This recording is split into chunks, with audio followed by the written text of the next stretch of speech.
Money never sleeps. Big money tips for small business owners. Let's start with a cold, hard fact. If you're currently maxed out on your credit cards, or you find it hard to make payments on everything from your car to your rent or your mortgage, then you really need to get a handle on that first. Take some time to assess your own personal financial situation.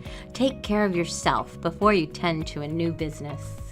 A business starts with a monthly budget. After you make a personal budget, if you don't in your personal life, start now. There's no way your business will survive, much less thrive, if you don't make a budget and stick with it. A business budget in 6 easy steps. 1. Add up your revenue. Once you've mastered your budgeting basics in your personal life, it's easy to do a business budget.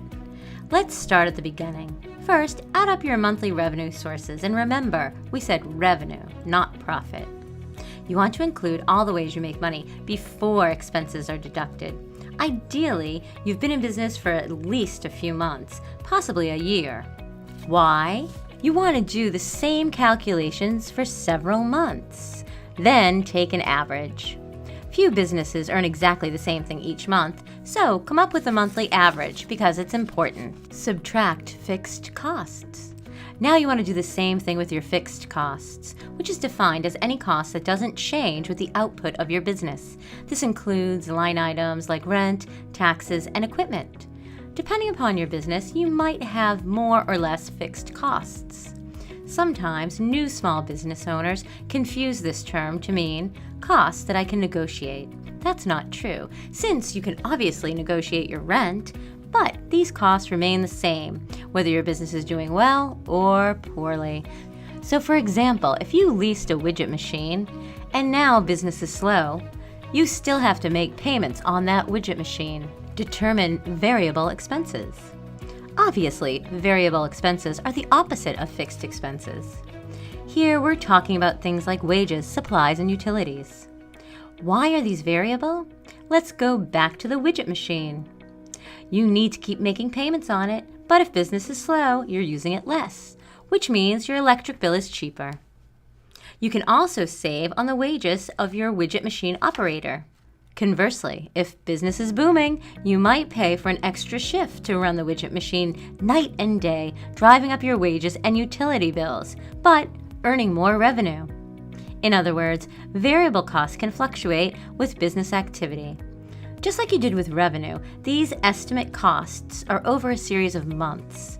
While most variable costs are monthly, like utilities, others can be charged quarterly or annually, like marketing costs. Set aside a contingency fund. A contingency fund for small business is like an emergency fund for a family. If you handle your personal finances according to established principles, you'll find that doing the same for your business will be a breeze. If you don't have an emergency fund, and more than a quarter of Americans don't, you need to start one pronto. A contingency fund is all about unforeseen circumstances. Your personal emergency fund can cover the financial costs of a sudden illness or job loss. But for a small business, a contingency fund is often used for more than just emergencies. For example, it can be used to replace that widget machine if it suddenly breaks down and is beyond repair. Or it can be used to upgrade the technology of the widget machine. So, while you'd use the contingency fund, say if a natural disaster damaged your office, you'd also use it to generally repair or improve your business. The trick is to make sure you don't dip into your contingency fund for typical business expenses. In other words, you don't use this fund to cover your payroll. Your budget should already account for your fixed and variable expenses. We're talking about big one-time costs that either keep your business humming or can dramatically improve it. Make a P&L statement. This is your business budget. Now that you've created a monthly budget you can stick to and a contingency plan for unexpected catastrophes and opportunities, it's time for a profit and loss statement. If you've done all the previous steps well, a P&L is a simple addition and subtraction. This is your actual budget. Once you add up all of your income and subtract all of your expenses, you're hopefully left with a positive number. If not, don't panic. Many small businesses take a while to become profitable, and they're not always profitable every month. But if you have a negative number, make sure it's not a deal breaker or a heart stopper. Otherwise, you might need to rethink your business model. Create your projections. This is a strategic part of budgeting, and it's also a fun part. It requires more than just some basic math skills, because once you have all of your business numbers in one place, you can make big plans. What months do you conduct the most business? Which months are slow? What can you do to deftly handle the busy times? What can you do to boost revenue during the lulls?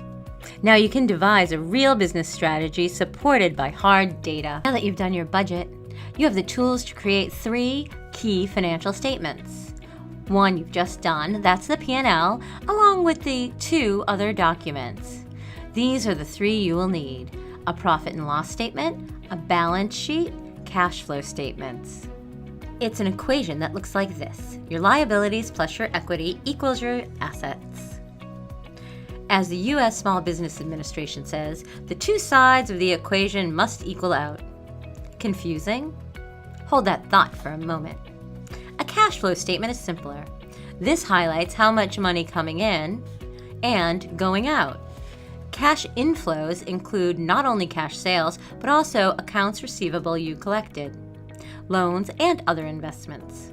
Meanwhile, cash outflows include equipment you bought, expenses you paid, and your inventory. Know the score. If this is sounding a little confusing, here's the easiest way to make it crystal clear. Simply go to the website for SCORE, a nonprofit that was founded in 1964.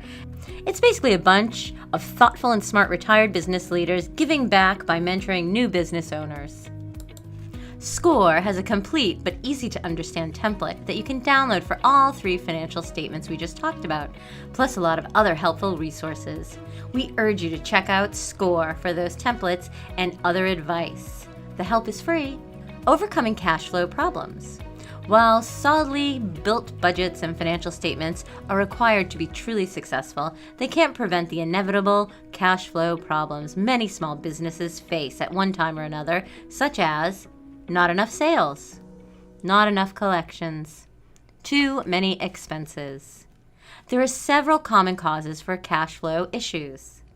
First and foremost is the obvious: you're not selling enough of your product or service. This doesn't mean your business is failing. Many businesses have slow seasons where they're just scraping by. Many businesses also have a collections conundrum. Sometimes your best or newest customers are late with their payments, and you need to decide how to push hard. Sadly, that often means pushing very hard, because those payments simply never come. Finally, there's a situation much more within your control: your own expenses. Are you buying items that you don't need? Or can you get items you do need for a cheaper price? Fortunately, cash flow problems have more solutions than they have causes. Some are easier to implement than others. Let's review your options. 1. Have a flash sale. In the old days, you had a sale. These days, you can host a flash sale. These are defined as ultra-brief sales that you advertise mostly through social media. They typically last only a day. If your financial statements are otherwise sound, but you need a cash injection, flash sales might be an easy way to do that quickly. Hike your prices. This may seem to contradict the first point we just made, but if your sales are strong, but you are still having trouble with cash flow, it might be that you're charging too little for your valuable product or service. Experts who study price say that you might lose your most price-conscious consumers, but the majority will stick around if your business model is sound. And that could not only make up the difference, but it could also establish you as a quality product or service worthy of paying a little more for. Crack down on collections. Ask most small business owners, and they have at least one horror story about a client who owes them and pays late. Just like trying to figure out the perfect price, small business owners have to balance pushing their late payers without pushing them to their competitors. If you need cash now, you need them to pay up. But you don't have to harass them. Consider offering your customers incentives. If they pay early, perhaps they receive a 10% discount. Sure, you lose 10%, but you gain 90%. Do the math and make sure the trade-off is worth the cost. Accelerate your invoicing. Many small business invoice all at once on a single day of the month. It's easier for harried owners to set aside that one block of time, but it's not always the best practice if you have a cash flow problem. Instead, invoice immediately following the delivery of your goods or service. The sooner you send the invoice, the sooner you'll get paid. Delay payments to vendors or negotiate with them. While you're trying to speed up your customer payments, try slowing down your own. Figure out how late you can go without incurring a late fee or the wrath of your best vendors. Coupled with a speedier invoice, this might cover your cash flow discrepancies. If not, you can always call your vendors and explain your situation. Trust me, you won't be the first customer who's told them they're suffering a temporary cash flow situation. For reliable and long-time customers, they'll often cut you some slack. Slash expenses. If following all these steps doesn't help, time to look inward. You need to consider cutting costs. That could mean layoffs, it could mean selling assets that aren't making you money, it could even mean selling equipment and leasing the same equipment to free up money in the short term, even if it costs you in the long term. Get a loan. Finally, if you have the option of using other people's monies, from small business loans to small business credit cards to complex procedures like names like Invoice Factoring, there's probably a financing solution that suits your situation and comfort level. Let's start at looking at these now. Qualifying for a small business loan requires preparation, and there are so many variables. It's difficult to spell them all out here. Whether it's the loan amount, its length, its interest rate, you really need to do your homework to make sure you get the best terms. So let's cover the basics. And let's start with an SBA loan, which are backed by the federal government. The U.S. Small Business Administration Loan Program has been a savior for many small businesses in the country. Think of SBA loans like federal student loans. In both cases, the government doesn't actually lend you the money. Instead, a bank gives you the loan, which the government backs. In both cases, this allows the banks to take a bigger risk on someone it might not otherwise. This is good news for small business owners who might not qualify for traditional bank loans. But of course there's a catch, a few actually. First, there's several kinds of loans, all with unenlightening names like 7A and CDC 504. Second, deciphering how to apply can be a chore. And third, most banks won't issue one to a brand new business. Unlike many other government agencies, the Small Business Administration has a website where you can shop for lenders and learn about the crazy details. Check them out at sba.gov. Better yet, pursue the entire SBA site for helpful tips. And try to understand how the SBA works and what it can do for you. Traditional business loans, 5 steps to success. To make your small business loan process successful, follow these 5 steps that will be explained further below. Build up your credit score, learn the requirements, collect your documents and data, write up a business plan. List collateral. To land a traditional bank loan, you need to do many things that you'd do for a personal loan. For instance, focus on your credit score. For small businesses, that means checking with the 3 credit bureaus. If your score is high enough to apply for a loan, shop around. Because, just like a personal loan, bank offers many different products at different rates. Once you've found one or more banks to target, assemble all of your financial data, because they will ask. This includes everything from your articles of incorporation to your financial statements. Include a resume showing your relevant business experience and your financial projections. If you don't have much of a financial history, again, we recommend you consult SCORE or the SBA websites for more details on how to do this. But if you want financing, you need that business plan so lenders can gain some insight into what you plan to do with their money. Finally, you need to list any collateral that you have. Collateral is just a fancy word for assets.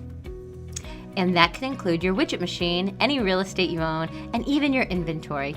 If you don't have enough collateral, you probably won't get the loan. If that happens, you'll still have some options, and that's what we're going to discuss next. Alternative small business funding solutions. Finance your business with a credit card. This sounds like a recipe for disaster, doesn't it? Who in their right mind would fund their business with a credit card? But there's a method to the madness. The secret is to secure the right credit cards. There are several that offer 0% APR for up to 15 months because they are intentionally designed for small business owners with irregular cash flow. So why would these cards forgo interest payments for so long? Because they want your business when you're no longer small. The most popular cards are American Express Plum, Discover It Business, and Capital One Spark. Obviously, there's a dangerous side to these cards. If you don't pay off your balances within the 0% time period, you'll face steep interest rates. But if you're looking for an easy way to generate cash flow, study this. Lines of credit from OnDeck Cabbage. What the heck are OnDeck Cabbage? They are the cutting edge in short-term financing. These are online companies that provide short-term funding through automated lending platforms. They're competitors in this space, which is good because it means there's more choice for you. You can borrow between $2,000 and $500,000 in just 1 to 3 business days. To qualify for Cabbage, you need a minimum credit score of 560. At least be 1 year in business and have annual revenue of at least $50,000. For OnDeck, you need to have been in business for at least 1 year, earn a minimum of $100,000 in annual revenue, and have a personal credit score of 500 or better, and have had no personal bankruptcies within the past 2 years. While it's easier to get a loan through these platforms than from banks, you'll be paying more for that privilege. Check out their websites and do your research before applying. Merchant Cash Advance. Now we're getting into even more dangerous territory. A merchant cash advance isn't a loan, although it resembles one. It's an advance on your future earnings. A lender basically gives you a sum of money and then recoups that advance by taking a percentage of your daily sales, plus, of course, steep interest. So the amount you repay fluctuates with your daily sales, which makes planning your payments nearly impossible. You can see already there's a massive downside to this. The upside? If you qualify for more traditional financing, you can get an MCA immediately. Invoice Factoring.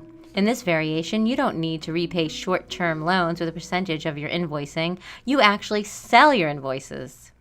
A third party called a factor buys your accounts receivable for, say, 80% of their value. You get immediate cash, while the factor's profit is the other 20%.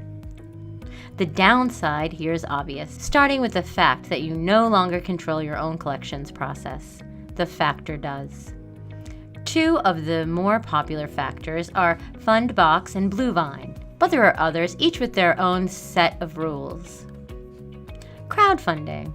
Now we're back on more familiar territory. Most folks have heard about crowdfunding sites like GoFundMe and Kickstarter, most likely for charitable causes, but those sites are even more popular for raising equity for business ventures.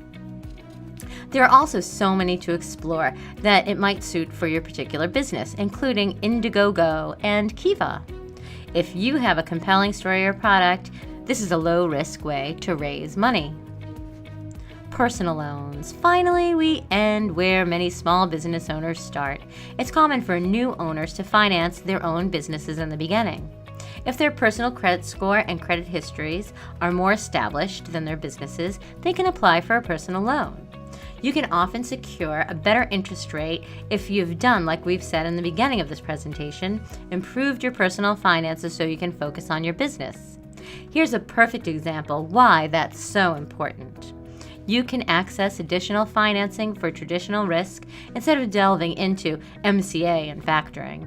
Small business loan scams, 5 red flags to look out for. So far, we've talked about all the productive things you can do to help your business thrive. Now we're warning you about the things not to do. There are many unsavory characters out there trying to separate your small business from its capital. They've devised a handful of clever schemes that you need to watch out for. Luckily, knowledge is power, so here's how to identify those schemes and avoid them. Advance fee scams, application fee, processing fee, one-time fee. This is a popular scam and is typically aimed at not only small businesses, but also individuals facing huge debts. It's a simple premise. will give your business access to low-cost loans, or will personally help you settle your credit debt. And all you have to do is pay us a small fee up front. It can be called an application fee or a processing fee or even a special one-time fee. But once you pay that fee, you receive nothing. It succeeds because these scammers throw around such big numbers that it seems ludicrous they'd run off with your $100 or $500 upfront fee. But they deal in volume, so the more people they rip off quickly, the more they make. Here's what you need to know.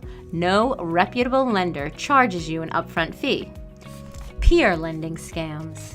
When you start a small business, scammers somehow find you online. You've probably received unsolicited emails that sound like this. Get a low interest rate loan for up to $100,000. Low credit score and bankruptcy, not a problem. All borrowers are eligible. Peer loans available. Apply now. Those emails, which can also be found on Facebook Messenger and sites like Reddit and Craigslist, usually explain that they're a peer-to-peer lending platform. And there are some legitimate ones out there, like Lending Club and Prosper. These websites gather thousands of small investors who can decide to buy a portion of a loan if they earn a good rate of return. But these sites are phony if they charge you an upfront fee. They'll ask you to fill out a form with all of your personal information, which they'll then use to steal your identity and run up big bills in your name. Never reveal personal data until you thoroughly research who's asking for it. Funding kit scams. Here's another kind of email you're likely to get. It usually goes something like this. You've been selected to receive an interest-free government grant. This grant kit could put thousands of dollars in your pocket. Many grants go unclaimed every year because most people don't know about these programs. Don't let this happen to you. Basically, this scam plays upon your suspicion that securing a business loan is so complicated, there must be a shortcut. Maybe you've heard the federal government is somehow involved in a small business loans. So yes, this makes sense, right? But as we said earlier, the federal government backs SBA loans but doesn't make them. Never respond to such emails. Broker scams. Here's another email to ignore. Starting a small business? Need a consultant or an agent to work for you? We can help. Best fees in the industry. Again, this preys upon your fear that you'll need to hire an expert to find the best business loans out there. And indeed, there are reputable loan brokers, but they seldom solicit you via email, and they never charge an upfront fee like these scammers. And of course, they'll also require all your personal information. If you want to find a loan broker, consult your local SBA office or SCORE office for advice on how to do it the right way. Investor scam. One more shady email. We have a potential investor lined up for your business. Over $1 million of funding in your bank account within 24 hours. No need to give up ownership. Just send us a $1,000 transaction fee. By now, you can recognize the variations on the theme.